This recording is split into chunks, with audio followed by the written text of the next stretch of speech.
నాకేం కాలేదమ్మా, అంత నొప్పేం లేదు, కంట్రోల్ తగ్గిపోతుంది. నువ్వు బాధపడకమ్మా ప్లీజ్. నేనేం బాధపడ్డం లేదు నాన్న. మీ నాన్నకేం తెలుసు? నేను కంగారు పెట్టాలని అలా మాట్లాడుతున్నారు అంతే. నువ్వు రిలాక్స్ అవ్వు, త్వరగా ఐ డ్రాప్స్ వేయండి. అలాగే.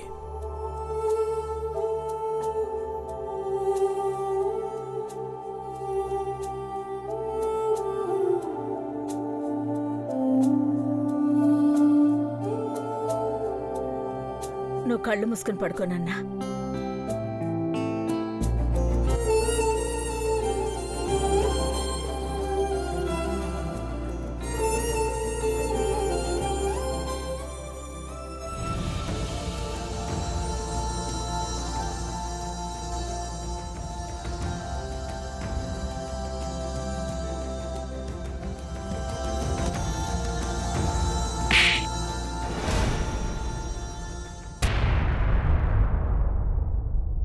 పెద్దబాబు ఏమైంది? ఏమైంది పెద్దబాబు? ఏమైంది? ఏం లేదమ్మా, ఏం లేదు డాడ్, ఐఎమ్ ఓకే నౌ.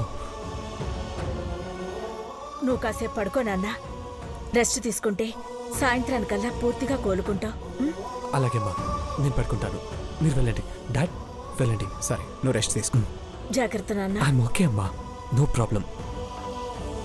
పడుకో. Okay, take care.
ఏడువే, కళ్ళు ఎండిపోయేదాకా ఏడు, ఎక్కిళ్ళొచ్చి వచ్చే ఊపిరి ఆగిపోయేదాకా ఏడు.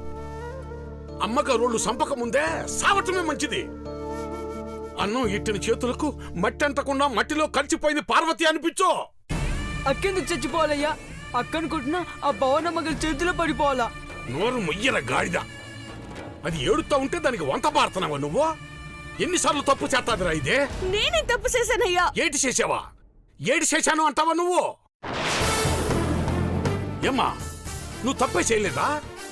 ఊళ్ళో కూలి పనులు చేయలేక చేతులు బొబ్బలు ఎక్కుతున్నాయి అయ్యా అంటే, నేను ఈడ అయ్యా బాబు అమ్మ అనే కాళ్ళు గడ్డలు పట్టుకొని నిన్ను కన్న పాపాలు 2 ఉన్నాయి ఈడ కొత్తారు కూసింత నీడ ఇయ్యండి అయ్యా అంటే దేవుళ్ళు కనుక కనికరించినారో.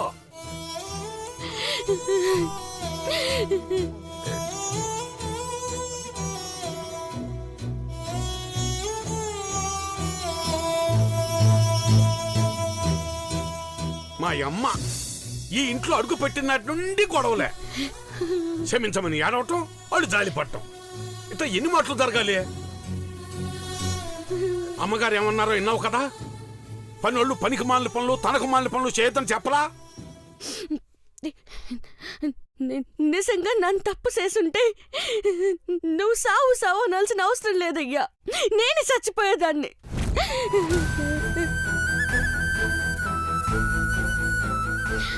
అక్క అలా మాట్లాడకక్క, నాకు ఏడుపు వస్తుంది. పెద్దబాబు గారి కళ్ళల్లో జిల్లేడెత్తనాలు పడి కళ్ళు మండుతున్నాయని బాధపడుతుంటే చూడలేకపోయాను. కొంగంచు నోట్లో ఎట్టుకొని ఏడుగా కాపడం పెడితే కళ్ళ మంట తాకుతాయని రంగమ్మవ చెప్పినది కదా, అది గుర్తొచ్చి అట్టా చేసినాను. వాళ్ళకేమే కోటీశ్వర్లో నొప్పని సోఫాలో కూకునే లోపట పెద్ద పెద్ద డాక్టర్ల ఇంటికొచ్చి పోతారో. పెద్దబాబు గారి మంచి సెడ్డా చూడటానికే 100 మంది పనోళ్ళు ఉన్నారు. నాను పనిదానే కదా నాన్న. కాదమ్మా, నువ్వు పని మనిషివనే జీతం తీసుకునేటప్పుడు మాత్రమే గుర్తుంటది. చూసేటోళ్ళు ఆయన ఎండబడుతున్నామని అనుకుంటారేమోనని నా గుండె దడతలాడుతుంటది.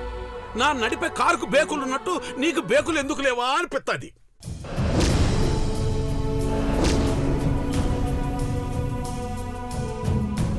నన్ను పెదబాబు గారి బాధను చూడలేక అట్ట చేయడం తప్పంటావా నాన్న? అట్టాగైతే శివుడికి కళ్ళెట్టాలని కన్నప్ప కాలు తీసి లింగం మీద ఎట్టాడు. అది త్యాగమైనది, నాదేమో పాపమైనది. అంతే కదయ్యా. అయ్యి పురాణాలే. అవి చదువుకోనికి ఎదుటోడికి బుద్ధి చెప్పడానికి మాత్రమే పనికొస్తాయి. నీకు బుద్ధి చెప్పనీకి కన్న తండ్రి పని కొత్తలేదు, ఇంకా కథలేం పని కొత్తాయి? నీ మాటను కాదనలేదు నాన్న. నువ్వు గీసిన గీతను కూడా దాటలేదు. కానీ అమ్మగారోళ్ళు గీసిన గీతం దాటినావు.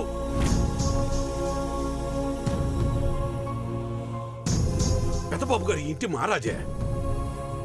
ఆయన బూట్లు దుడిచే పని దక్కాలన్నా 2-3 ఏళ్ళు అనుభవం ఉన్న పనోన్నే ఎట్టుకుంటారు. నువ్వు ఈ ఇంటికి వచ్చి ఏడాది కాలేదు. ఆయన బూట్లు కాదో ఏకంగా కన్నీటి బూట్లు తొడవటానికి తయారైనావా? ఇది తప్పు కాదా? అమ్మగారికి గీసిన గీతం దాటినట్టు కాదా?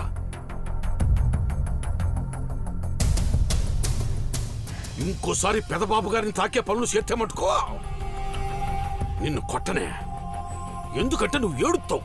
అందుకే నీకు శితం ఎట్టేసి నేను ఏడు తక్కుకుంటా. అంతే అంతే అంతేరే, నేను ఏడు తక్కుకుంటా.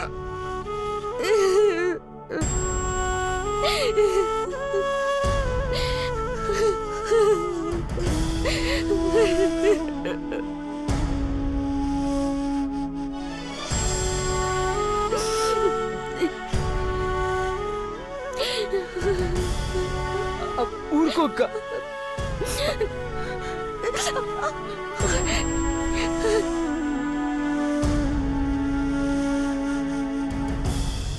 ఆ పొరుగు రాక్షసి భవనమ్మ గారు నెత్తురుచ్చలా కొట్టింది చూడు. నువ్వు తిరిగి కొట్టాలక్క. మనని ఇంట్లో నిన్ను గెట్టేసినా ఊరికి పోయి బతుకుదాం, కానీ ఆ రాక్షసి చేతులు చావరాదు. వద్దురా, అట్ట అనొద్దు. ఊరుకోక్క, ఊరుకో. దా, పడుకో.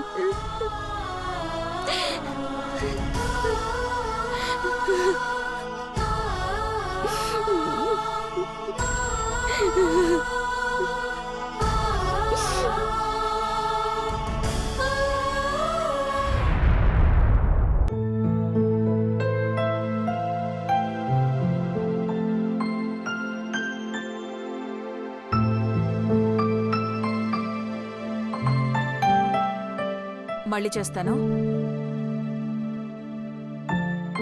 ఏం చేస్తున్నారే? సోపాలు శుభ్రంగా తుడిచేస్తున్నాం అమ్మగారు. ఇక్కడ పనిచేసి బయటికెళ్ళి పోలీస్ కంప్లైంట్ ఇస్తారా? ఎందుకు చేస్తాం అమ్మగారు?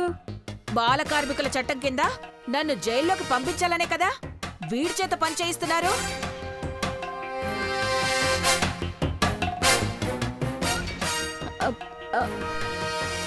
మా తమ్ముడేం పని చేయట్లేదు చిన్నమ్మ గారు, సాయం చేస్తున్నాడు. ఈ రోజు పిల్లో సర్దుతాడు, రేపు ఇంట్లో బీరువాలు సర్దు పెడతారని కావాల్సినంత సర్దేస్తాడు. అలా అనేసరేంటమ్మగారు? నువ్వు ఫీల్ అవుతున్నావేంటే? నోరు మూసుకొని పని చూసుకో. దీన్నంటుంటే దానికి పొడుచుకొచ్చింది. భవానీ, ఓ missus Pavani Bhupal, welcome. Hello బావగారు, బాగున్నారా? బాగున్నానండి. ఏంటి సడన్ గా ఎంట్రీ ఇచ్చారు? చెప్పా పెట్టకుండా రాకూడదా ఏంటి?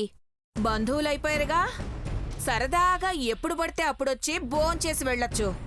ఆ మాత్రం హక్కుందిలేండి. మా ఇంట్లో ఒక కుక్క ఉందిలేండి, అది ఎందుకు అరుస్తుందో దానికే తెలీదు. అదేంటో భూపాల్ గారు, మా ఆయన ఆ కుక్కని విడిచిపెట్టి క్షణం కూడా ఉండలేరు. బావగారు చాలా మంచి మనసున్న మనసమ్మా. అయిపోయింది, పొగిడేసరిగా. ఇక ఈయన ఈ రాత్రి డిన్నర్ చేయడు. మీరేమైనా మళ్ళీ శుభకార్యాలు పెడితే తింటాడేమో చెప్పలేం. అయినా ఇంకే కార్యక్రమాలున్నాయి చేయడానికి? పెళ్లి చేసేశారు, శోభనం కూడా కృష్ణార్పణం అనిపించేశారు. మీరే తంతు పెట్టినా అరిష్టం తన్నేస్తుందనుకుంటా. భవానీ,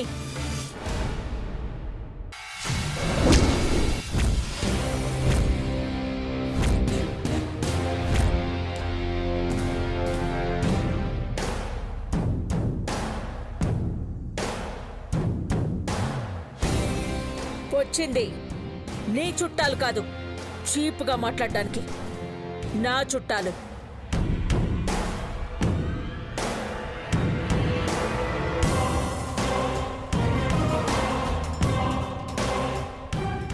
బియ్యంకులతో ఎలా ఉండాలో చూసి నేర్చుకోకపోతే రేపొద్దున నీ పిల్లలకి పెళ్లిడు చేసి బంధుత్వాలు ఎలా కలుపుకుంటావు? సారీ అక్క, తమాషా చేయబోయాను. ఈ రోజు వాయిస్ ప్రాపర్గా లేదు. అది కాస్త సీరియస్గా అనిపించింది.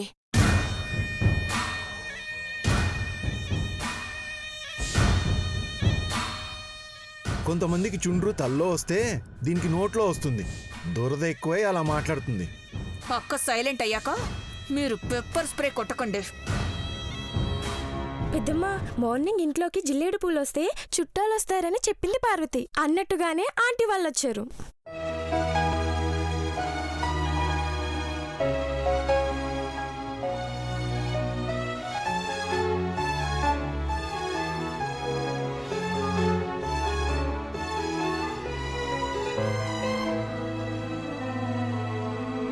పావని భూపాల్ వాళ్ళని నేనే రమ్మని చెప్పాను. ఐశ్వర్య, మహి. ఆంటీ వస్తున్నాము.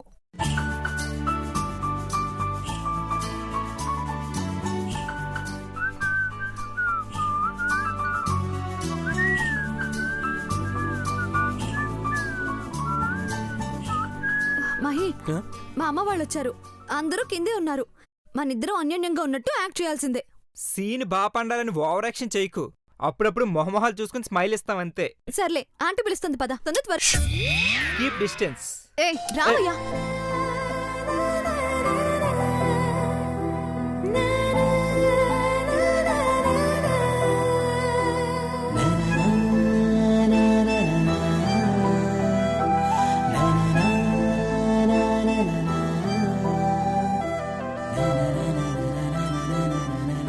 Morning mom. Hi hi. Hi mom. Aishwarya, పిల్లల్ని చూడగానే కడుపు నిండిపోయిందని అబద్ధం చెప్పి డిన్నర్ చేయకుండా వెళ్ళిపోతే మాత్రం మర్యాదగా ఉండదమ్మా. మీ మర్యాదలు మాకు తెలుసు కదన్నయ్యా. ఆ,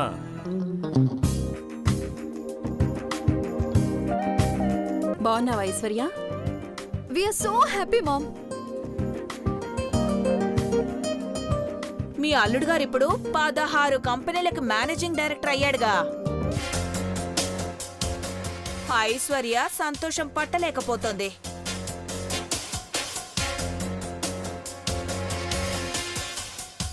నెల రోజులు అయ్యాక మళ్ళీ పెద్ద బాబే చూసుకుంటాడులేండి. అలాగేం లేదు ఆంటీ. మా తమ్ముడు కరెక్ట్గా హ్యాండిల్ చేస్తే ఎండీగా వాడినే ఉంచి నేను ఇంకో కంపెనీ పెడతాను.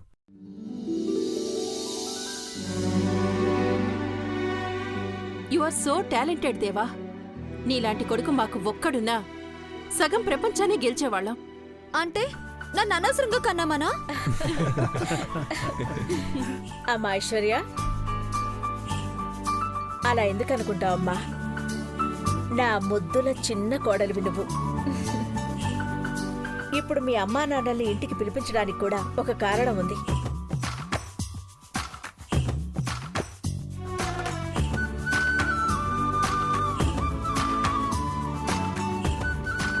ఏంటక్లండేశ్వరి? నా కోడలు పెళ్ళైన దగ్గర నుంచి ఇప్పటి వరకు మెళ్ళో పసుపు దాడు వేసుకునే ఉంది. రేపు నల్లపూసలు గుచ్చే తంతు పెట్టుకుందామని మిమ్మల్ని రమ్మని చెప్పాను. చాలా సంతోషం అఖిలండేశ్వరి.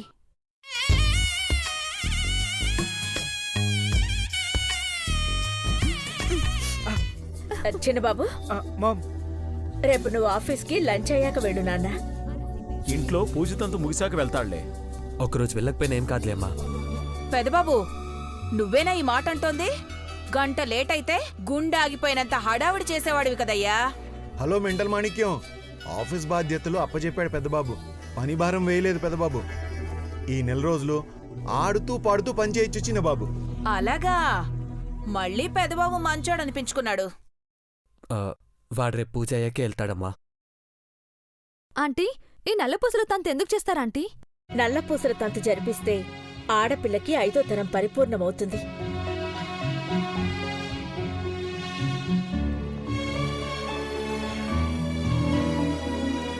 వంశాభివృద్ధి కూడా కలుగుతుంది.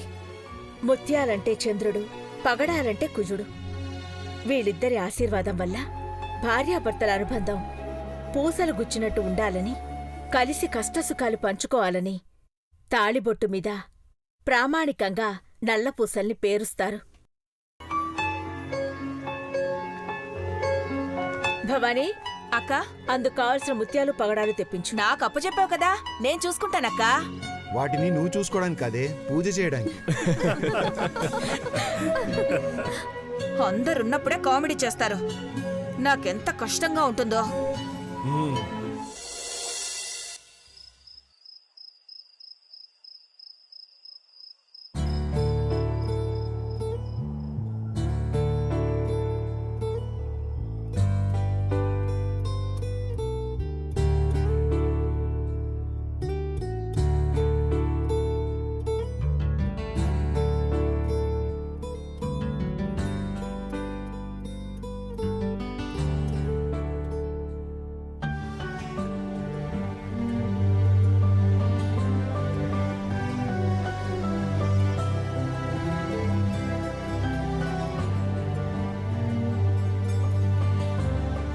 భార్యాభర్తల బంధానికి చందమామ సాక్ష్యమని అఖిలాంటి చెప్పింది కదా, అందుకే నా మామ నిన్ను చూస్తూ నిల్చున్నాడు. చందమామ, దిష్టి పెట్టకు, మబ్బుల చాటుకి వెళ్ళిపో.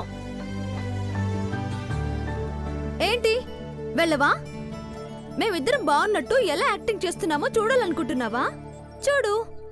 కానీ మావా, ఈ నటనే ఏదో ఒక రోజు నిజమవుతుంది. ఆపుతావని సుత్తి.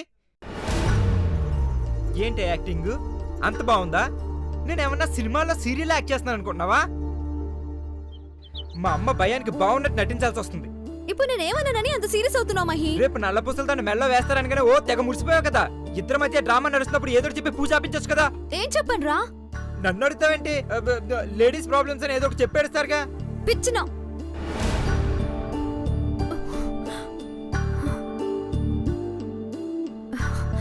రే, ఏ అబద్ధం ఎందుకు చెప్పాలో ఎప్పుడు చెప్పాలని కూడా ఇంగిత జ్ఞానం లేదురా నీకు.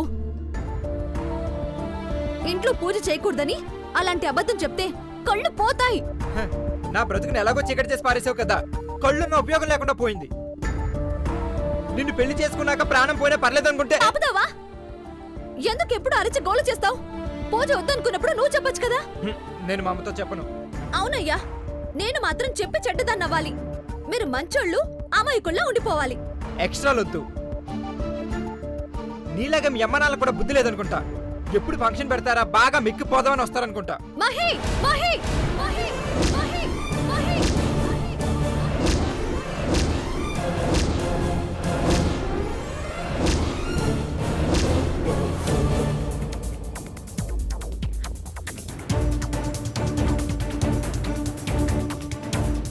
నోరు జారినా సమర్థించుకోగలిగే మాట అయినా బయటపడాలి. వెనక్కి తీసుకోలేని మాట అంటే జీవితాంతం బాధపడాల్సి వస్తుందని చెప్తున్నాను. నేను ఆల్రెడీ బాధపడుతున్నానే. నా లైఫ్ టిష్యూ పేపర్ అయిపోయింది. బాగున్నారా అల్లుడు గారని ఒకడు, సంతోషంగా ఉన్నారని ఇంకొకడు, ఇలా ఉండనని మరొకడు. పేపర్ను చేతిలోకి తీసుకున్నట్టు నా లైఫ్ తీసుకుని నలిపేస్తారే. సి ఆంటీ పిలిస్తేనే మా అమ్మ వాళ్ళు వచ్చారు. వాళ్ళిచ్చిన మర్యాదను మరోలా అనుకుంటే బాగోదు. నువ్వు చెప్పావుగా, విన్నాను. నేను చెప్తున్నాను, విను. రేపు పూజ జరిగితే మర్యాదగా ఉండదు. నేను పూజ జరగనివ్వను. సినిమా గారు,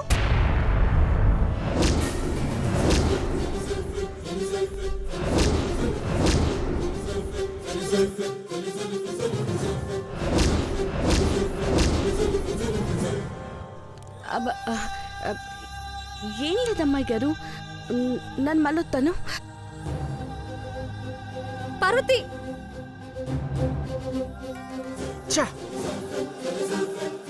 పార్వతి, పార్వతి ఆగు, పార్వతి ఆగు. అది రేపు తెల్లారితే నల్లపూసలు తంతు చేస్తారని అందరూ సంతోషంగా ఉన్నారు. మీరు కూడా తలంటు పోసుకొని స్నానం చెయ్యాలని సీకాకాయ నానబెట్టి తీసుకొచ్చాను చిన్నమ్మ గారు. సీకాకాయతో స్నానం చేస్తే పట్టిన శని పోతుంది అంటారు. కానీ నాకింకా శని వదిలినట్టు లేదు పార్వతి. చూసినానమ్మ గారు, శనబాబు గారు మారిపోయి మిమ్మల్ని మంచిగా చూసుకుంటారని అనుకున్నాను. కానీ మళ్ళా గొడవ పడుతున్నారని